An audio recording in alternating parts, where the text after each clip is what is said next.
بسم الله الرحمن الرحيم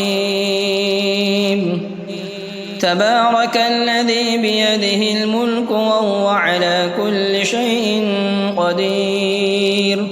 الذي خلق الموت والحياة ليبلوكم أيكم أحسن عملا وهو العزيز الغفور الذي خلق 7 سماوات طباقا ما ترى في خلق الرحمن من تفاوت فارجع البصر هل ترى من فطور ثم ارجع البصر كرتين ينقلب إليك البصر خاسئا وهو حسير ولقد زينا السماء الدنيا بمصابيح وجعلناها رجوما للشياطين وأعتدنا لهم عذاب السعير وللذين كفروا بربهم عذاب جهنم وبئس المصير إذا ألقوا فيها سمعوا لها شهيقا وهي تفور تكاد تميز من الغيظ كلما ألقي فيها فوج سألهم خزنتها ألم يأتكم نذير قالوا بلى قد جاءنا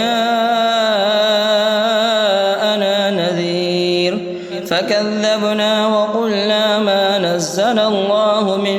شيء إن أنتم إلا في ضلال كبير وقالوا لو كنا نسمع أو نعقل ما كنا في أصحاب السعير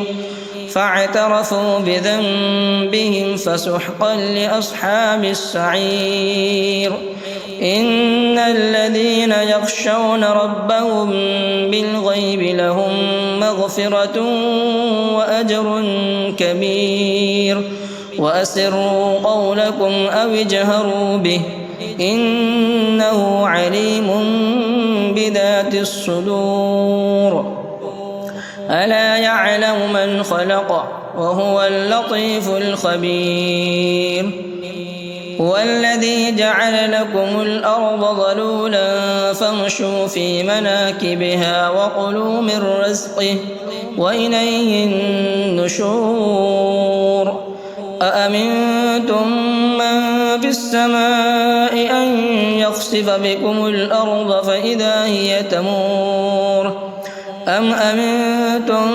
من في السماء أن يرسل عليكم حاصبا فستعلمون كيف نذير ولقد كذب الذين من قبلهم فكيف كان نكير أولم يروا إلى الطير فوقهم صافات ويقبضن ما يمسكهن إلا الرحمن إنه بكل شيء بصير أمن هذا الذي هو جند لكم ينصركم من دون الرحمن إن الكافرون إلا في غرور أمن هذا الذي يرزقكم إن أمسك رزقه بل لجوا في عتو ونفور أفمن يمشي مكبا على وجهه أهدى أمن يمشي سويا على صراط مستقيم قل هو الذي أنشأكم وجعل لكم السمع والأبصار والأفئدة قليلا ما تشكرون قل هو الذي ذرأكم في الأرض وإليه تحشرون ويقولون متى هذا الوعد إن كنتم صادقين قل إنما العلم عند الله وإنما أنا نذير مبين فلما رأوه زلفة سيئت وجوه الذين كفروا وقيل هذا الذي كنتم به تدعون قل أرأيتم إن أهلكني الله ومن معي أو رحمنا فمن يجير الكافرين من عذاب أليم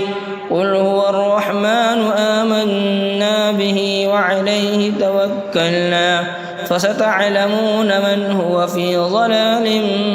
مبين قل أرأيتم إن أصبح ماؤكم غورا